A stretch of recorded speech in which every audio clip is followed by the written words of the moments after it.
What's up, self-healers? Lisa Lightfeather here. Welcome to my channel, Closing the Gap. We make a conscious effort to meet you where you're at on your healing and your spiritual journey. Thank you to all of my subscribers. And if you're new here and you like my content, please don't forget to like, subscribe, and ring the bell so that you know when I upload. And if you feel to, please leave a comment below. It helps me to get into the YouTube algorithm. So today, this is a subject that I just absolutely adore. I'm going to give you 8 ways to live your best life being single. Yeah. So society has it to where they send out these subliminal messages that if you're single, that something is wrong with you. Yeah.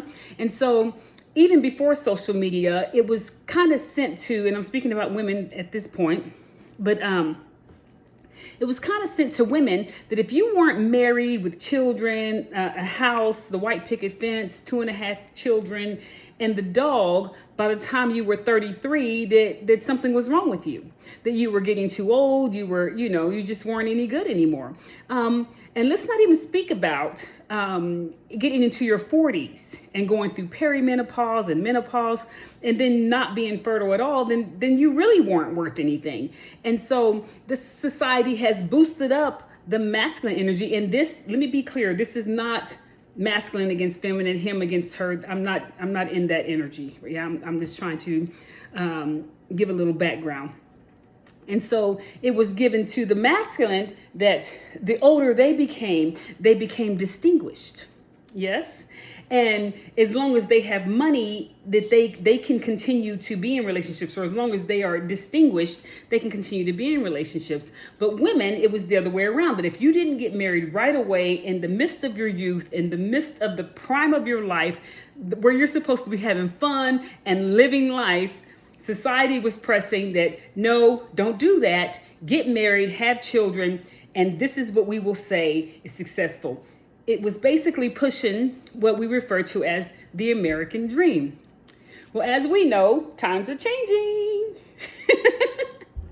And so here we are now, moving forward, and we are into social media, and now everyone is posting their relationships, they're posting the highlights of their life, which is what social media is for, and they're posting all the great things that are happening to them.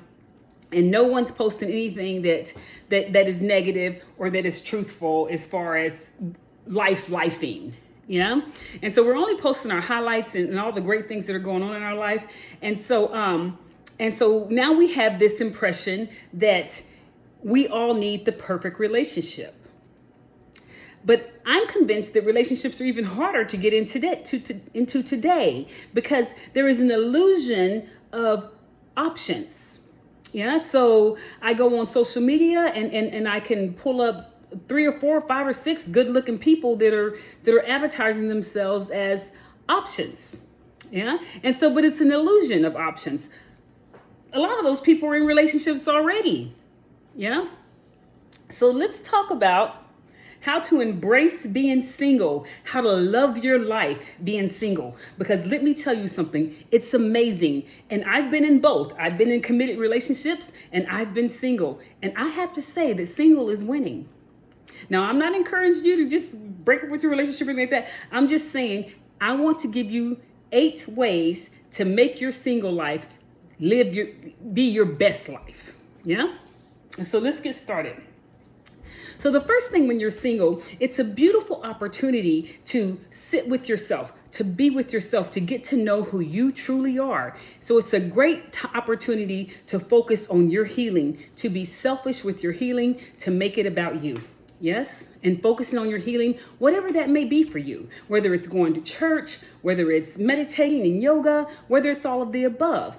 But focusing on you and your healing is a great opportunity because when you're in a relationship, you cannot focus on you. You have to focus on your man or your woman. You have to focus on the children. You have to focus on your job. You're focusing on everything but you. So when you are single, alone by yourself, whether you have children or not, you can take some of that energy and put it towards your own healing. Yeah. You can heal with your children if you have children, but you have more time to focus on you because let's face it, and I'm sure it's the same for men. When we have a man in our life, all of our energy goes towards him. And that's a whole other video, but we'll get to that. Yeah. So, and when you're, the second thing is, so the first thing is focusing on your healing. The second thing is practicing forgiveness.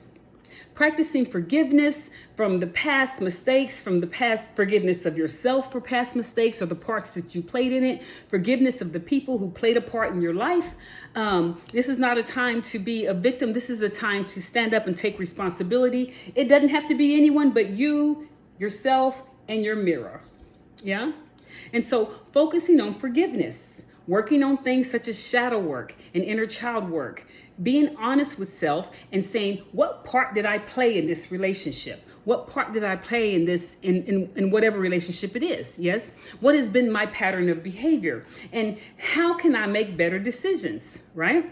Because we tend to attract the same person in a different body over and over again. And what Spirit is waiting on you to recognize the signs and symptoms and stop gaslighting yourself. Oh, this time it's different. Oh no, I know this time is different, when you know you've seen this before. And so you need to forgive yourself for those patterns of behavior. Forgive the people who played their part in your life, whether it was traumatized you or broke your heart or whatever. And so it's a great time to come into yourself, focus on your healing, and focus on forgiving. Number 3, you need to build a life that is fulfilling to you. What is it that you've always wanted to do? Right? What are the things that you've always wanted to do? You know? And so some of the things that you can do is you can look within your community and you can join groups. Now, you're not joining these groups to go look for a mate or anything like that. I mean, if it happens, it happens. But you're joining these groups so that you can have a more fulfilling life. So you can do things that you've never done before, right? How do you know you don't like it if you haven't tried it? Right? So I'm in a biking group. I'm in a bowling group. You can bike, you can bowl, and listen, if you're a trailblazer, you can start your own groups. And then people will come to you, and then you're building these communities of assisting you in making your life more fulfilling. So biking, bowling, there's something called pickleball that goes around here, but I don't know what that is exactly. You can join basketball. We actually have a group here. I think it's just so cute. This is called Granny Basketball, where all women over 45 and 50-year-olds are out there playing basketball. I'm planning on joining that group. You can join workout groups, like join your local gym. Do the yoga, the Pilates, the kickboxing, body pump. So join these groups and meet other women who are in these groups. Here around this area of Texas, we have a lot of motorcycle groups. And so if you're into that type of thing, you can join your motorcycle groups. Join art groups, or start doing art yourself. Stop thinking that you're not an artist. Yes, everyone is an artist. You just get you some paint, and you get you a easel board, and you get you whatever it is, you know, your paper or your canvas, and you just start painting. Yeah, it's just, you are an artist, and artist is from the eye of the artist. You see what I'm saying? And so everyone has an artist in them. So start painting, start drawing, start doing things like attending spiritual fairs. You know, like if you're into tarot or if you're into crystals and stuff like that, look up where these fairs are at. Start attending those fairs. And if you're psychic, or if you're a tarot reader or something like that, or you're into astrology or you're into crystals, join those fairs and make it a part of your routine. Yeah. There's also something that I really like is camping groups. People that get together and they just go camp. They live on the land. And they camp together. Yeah, it teaches you how to live on the land, teaches you how to live communal. There's one group this one just happens to be all Indigenous Americans, or so-called African Americans. It's an all African American camping group called Yoshi. And so sometimes they have camp outings where it's just all single people. Now, it's not necessarily a meetup place, but whatever happens, happens. Yeah, but you're enjoying your life. You're making your life more fulfilling. Yeah. Some other things that you might do is you might go on retreats. Yeah, so they have silent retreats where you're just there and you're silent. So you're forced to go within yourself, and that goes back to the first one, which is healing yourself. Yeah, they have yoga retreats. There's also a retreat in Oregon that is where you're blind, you're in total darkness for up to 3 days. And so it almost it activates the DMT within the brain, and it's almost like a natural psychedelic journey. Speaking of psychedelic journeys, go on shamanic retreats where you can sit with the plants and hear what the plants have for you for your next step, which also goes back to healing yourself. So all this goes together. And so you're focusing on yourself and healing yourself. Forgiveness is into healing yourself. Building a life that's fulfilling is also into healing yourself, right? And it's also your spiritual journey if you decide to take it that route. Yes, and so speaking of fulfilling your spiritual life, that's number 4, fulfilling your spiritual life. So if you go to church, get involved in the church, go on spiritual retreats, yoga retreats, like we spoke of, medicine retreats, things of that sort. Yeah. Be creative. Yeah. Be creative. And so number 5 is being creative. We went back over that with the art and the painting, making natural products. Do something that excites you, and it doesn't have to be anything expensive. You know what I mean? You can go to Hobby Lobby, get some paint and canvas and paint things. And you post that on social media and people will actually cater to your work. Yeah, there's always somebody out there that will cater to your work. You can do anything, but just get creative. Use your creative energy, your sacral energy.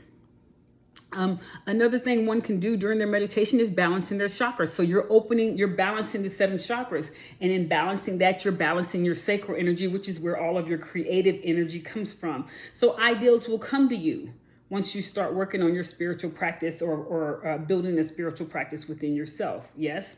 And if you're interested in meditation and balancing your chakras, some of my earliest videos are on the 7 chakras. So go take a look at that. Yeah.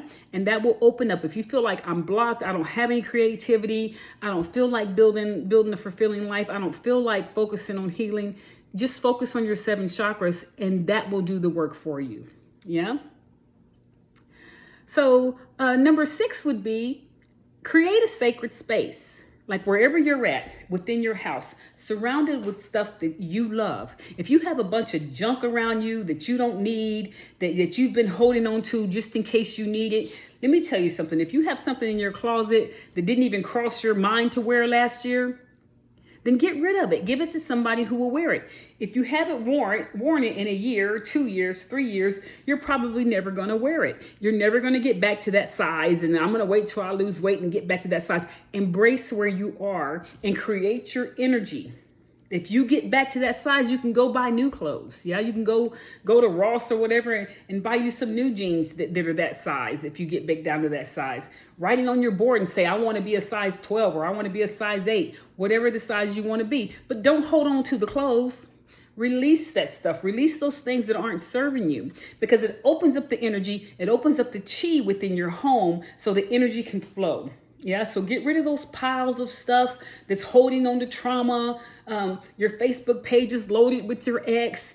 Put all that stuff in hiding. Get it out of your sight so that you can focus on moving forward, building a fulfilling life. Yeah, and so that you can live your best single life, right? And so that's what we're focusing on right now. Another thing you want to do is do something you've been afraid to do.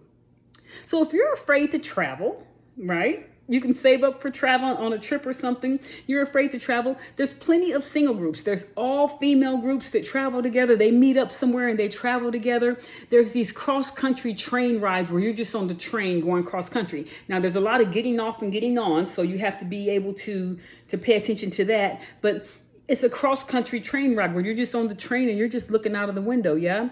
So do something you've always been afraid to do. You're afraid to travel alone. They have single cruises. Yeah. On all these things, you use your instincts, you keep your head on a swivel, but you enjoy yourself and you do what you've been afraid to do. This builds courage. Yeah. This builds independence. This builds an inner knowing. Yeah.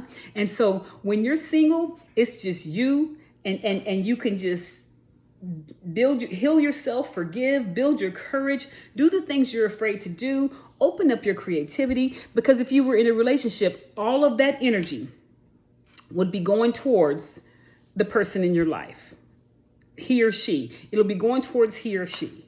Yeah. And so while you have this opportunity to be single, I want you to live your best single life. Yeah. So another thing is that you can date yourself. Yeah. That little black dress that's been in the closet for 2 years with the tag on it that you keep saying, I'm going to wear this when I go on a date, or I'm going to wear this when I go to a brunching, or I'm going to wear this when I go to a luncheon, or I'm going to wear this when someone asks me out to the bar or to the movies or whatever. Tear the tag off and put the dress on and go. Yeah. Do it by yourself. Your confidence just goes through the roof. Yeah. You're building up your courage. You're building up your confidence. You're blocking fears. You're breaking stereotypes. Oh, and people will look at you. I'm at the point now, honey, I don't even notice them. I'm looking at them, feeling sorry for them. They're over there with tons of people and everybody's like this on their phone. You know, I'm there with my plate, my salad, whatever it is that I'm eating. I'm in my space and I'm loving it. I'm actually tasting my food. I'm enjoying my own company. Let me tell you, it is very empowering. And so people will look at you at first because you'll have an energy of being a little uncomfortable because you're by yourself. So people look at you. Eventually, once you get confident with it, nobody sees you. You realize that nobody's really looking at you, right? It's just you. And so, but sometimes people will look at you and kind of feel sorry for you, like, oh, she's so pretty or he's so handsome. I wonder why they're alone. You know what I mean? And just let them do that, you know? And you're over here, you've already been through what they're going through. So you know the ins and outs of that. And there's no secrets here, you know? And so you're just thinking, you know, don't feel sorry for me. I'm happy. Right. And so date yourself, dress up, wear those shoes. You know, drive the car, like if you have it like that, drive the car that you just set back just for dates or whatever. Wear that little black dress. Yeah. Take yourself out. Have a good time. Yeah. And make sure you're safe. You know, if you're going out for a couple of drinks or something, make sure you have an Uber or whatever. Leave your car where it's at. That's the reason we have insurance. I don't know. Do what makes you happy, but do it. And do it afraid. Do it confidently and afraid. Don't sit around waiting for someone else to come into your life so that you can live your life. Yeah? Live your best single life. Yeah? And lastly, set new goals. Yeah? Set goals for now. Make them small. Set goals for now. Set your near-term goals. What do I want to do in the near term, like within the next 6 months or so? And then set your long-term goals. What do I want to do within the next year or so? So you have your current goals, your midterm goals, and your long-term goals. Yeah. And you can actually work on these little by little simultaneously. Yeah. So get out there, do something you haven't done before, learn art, learn to play an instrument, take singing lessons, take swimming lessons. Yeah, take swimming lessons. Go to your local YMCA, take swimming lessons, take dancing lessons. Go on that singles cruise. But live your best single life. Stop waiting around for someone to come and rescue you and take you out to live your best life. And stop listening to society that something is wrong with you if you're single. If you're single, you're free. You're light, and you have the opportunity to be as selfish as you want to be. Give all of your beautiful energy to you. Yes? Well, thank you for tuning in today on Closing the Gap. We make a conscious effort to meet you where you're at on your healing and spiritual journey. If you like my content, please don't forget to like and subscribe, leave a comment, and don't forget to hit that bell button so that you know when I upload. Y'all have a good day.